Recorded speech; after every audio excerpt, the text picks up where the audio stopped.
Assalamualaikum warahmatullahi wabarakatuh. Halo teman-teman, kali ini aku mau sharing pengalaman aku mengikuti seleksi dosen, seleksi dosen tetap. Nah, di sini aku mau berbagi pengalamannya teman-teman, bukan berarti kalian harus berpatokan dengan apa yang saya sampaikan di sini. Tapi di sini saya hanya berbagi pengalaman, semoga ini bermanfaat dan menjadi gambaran teman-teman ketika kalian mengikuti tes seleksi dosen. Nah, apa aja yang harus dilakukan? Yang pertama, pastinya kita melengkapi berkas yang universitas syaratkan. Setiap universitas tuh berbeda-beda syaratnya ya, teman-teman. Nah, ada yang pertama apa aja syaratnya, yaitu mengirim berkas ke universitas tersebut ataupun universitas terkait. Seperti apa berkasnya? Yang pertama itu adalah lamaran kerja, ijazah, transkrip yang sudah dilegalisir. Terkadang ada juga universitas yang tidak meminta ijazah ataupun transkrip yang tidak dilegalisir gitu. Nah, jadi teman-teman harus lihat kalau misalkan mereka memiliki kebijakan untuk transkrip dan ijazah yang sudah dilegalisir, maka kalian harus mengirimkan transkrip dan ijazah yang sudah dilegalisir. Lamaran kerja, ijazah, dan transkrip yang sudah dilegalisir. Terus kemudian CV, identitas diri, surat sehat, TOEFL, bebas narkoba, dan lain sebagainya. Nah, saran aku kalau misalnya teman-teman mau mengirimkan berkas dan kalian juga memiliki sertifikat-sertifikat baik penghargaan, sertifikat course, summer course kalian, sertifikat conference dan lain sebagainya, sebaiknya kalian cantumkan di situ sebagai sertifikat pendukung. Jadi kalian kirimkan berkas plus sertifikat pendukung yang kalian punya. Kemudian setelah kita mengirimkan berkas ke universitas tersebut, tahap selanjutnya yaitu tes tertulis, di mana tes tertulis ini terdiri dari psikotes, yaitu numerik, logika, verbal, antonim, sinonim, layaknya psikotes yang biasanya itu teman-teman. Kemudian ada juga tes bidang, tes bahasa Indonesia, tes bahasa Inggris. Nah, durasi tes tertulis itu waktu aku kemarin itu 1 jam. Setelah kita mendapatkan pengumuman bahwa tes tertulis kita itu lulus, maka tahap selanjutnya itu adalah micro teaching atau tes cara mengajar, di mana kita di situ dituntut untuk berperan sebagai seorang dosen, layaknya sebagai seorang dosen, dan mempresentasikan materi yang kita kuasai. Nah, di sini ketika kalian dihadapkan dengan tes micro teaching, saran aku kalian cari materi yang benar-benar kalian kuasai, bukan untuk mencari materi yang kalian anggap oh ini keren, ini update dan lain sebagainya. Enggak, tapi carilah materi yang benar-benar kalian kuasai, karena kalian akan diberi waktu 10-15 menit untuk mempresentasikan PowerPoint kalian. Kemudian setelah itu maka ada sesi tanya jawab atau Q&A dari para juri, mereka itu dekan, kaprodi dan lain sebagainya, dan pokoknya intinya pejabat-pejabat kampus. Nah, di situ mereka akan menanyakan mengenai PowerPoint kalian ataupun materi yang kalian presentasikan. Tetapi saran aku ataupun pengalaman aku, ternyata mereka itu nggak hanya menanyakan materi yang aku presentasikan aja teman-teman, tapi mereka juga menanyakan materi terkait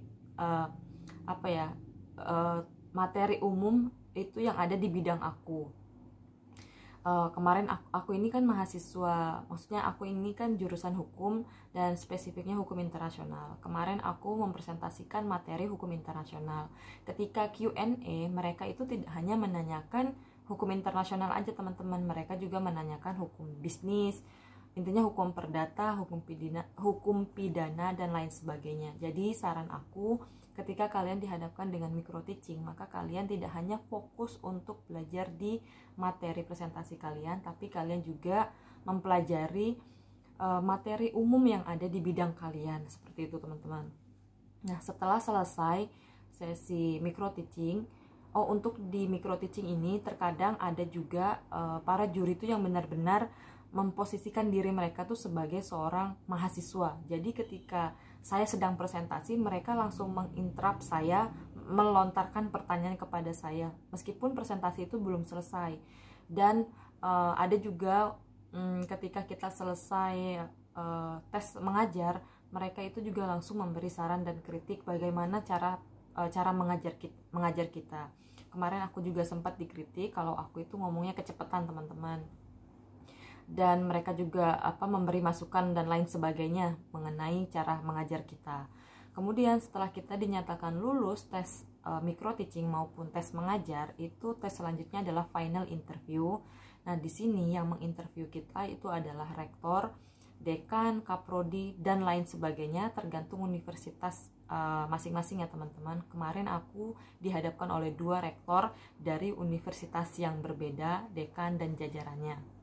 Nah, apa aja yang mereka pertanyakan saat kita interview? Yang mereka tanyakan saat kita interview adalah, ini pengalaman aku, yang pertama itu adalah komitmen kita, bagaimana kita berkomitmen untuk menjadi seorang dosen di universitas tersebut. Mereka juga menanyakan apa kontribusi kita, apa yang bisa kita lakukan untuk apa kontribusi yang kita bisa lakukan untuk kampus tersebut. Mereka juga tanya, sukses itu, arti sukses buat kamu apa, arti kegagalan buat kamu apa, terus pandangan kamu mengenai jurnal itu seperti apa. Lalu mereka juga di awal-awal pertanyaan ataupun di awal-awal interview mereka menanyakan, kamu tahu kampus ini dari mana, tahu lowongan ini dari mana, mengapa harus kampus ini, kenapa kamu mau mendaftar di kampus ini, seperti itu teman-teman. Terus juga komitmen, apakah Anda, kalau misalnya teman-teman S2, apakah Anda mau melanjutkan ataupun bersedia ketika diterima di universitas ini untuk melanjutkan S3, seperti itu teman-teman. Terus mereka juga menanyakan status pernikahan, karena apabila diterima terus suami minta kalian buat ikut suami kalian, apakah kalian mau ikut suami atau tetap bertahan di universitas untuk mengajar, itu pertanyaannya juga. Terus kemudian bagaimana kalian itu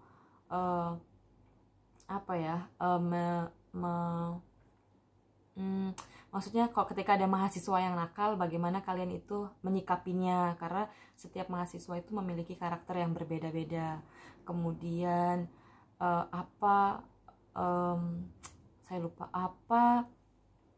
Tridharma Universitas itu kan ada pendidikan, penelitian maupun pengabdian masyarakat kan ya teman-teman. Pokoknya intinya setiap orang itu memiliki pertanyaan yang berbeda-beda teman-teman. Terus juga kalian akan ditanya apakah kalian kalian akan ditanya mengenai gaji kalian. Dengan gaji segini apakah kalian cukup buat kalian, seperti itulah teman-teman. Intinya mereka itu hanya menanyakan tidak ada jawaban yang salah dan benar, tapi bagaimana kita menjawabnya dengan dengan jati diri kita sendiri, bukan bermuluk-muluk kayak gitu teman. Karena mereka juga akan tahu gitu kan, kalau misalnya kita jawabnya muluk-muluk, masa iya kayak gitu loh. Misalnya ada satu pertanyaan yang seperti ini teman-teman, ketika kalian sudah menjadi seorang dokter, lalu ada universitas lain yang menawarkan Anda untuk bergabung, apakah dengan gaji yang lebih besar, apakah Anda mau bergabung di universitas tersebut atau tetap bertahan di universitas yang kalian naungi sekarang, kayak gitu teman-teman.